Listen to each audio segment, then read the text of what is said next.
المجاملات مش بتصنع فريق. ما تستناش أي بطولة من ريال مدريد. النهاردة سبب الهزيمة قدام بنفيكا هو الراجل ده. بيخترع كورة، بيألف كورة، سميها زي ما تسميها.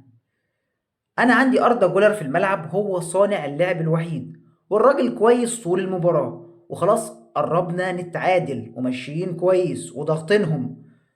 فجأة يخرجوا، أبص ألاقي دياز في الملعب، والأغرب من كده فينيسيوس وبلينجهام. النهارده ما لعبوش كورة، طول المباراة بيحنكشوا. اه والله بيحنكشوا، ما بيلعبوش كورة ومخليهم. طب انت خايف؟ يعني خايف تخرجهم؟ ما فهمني.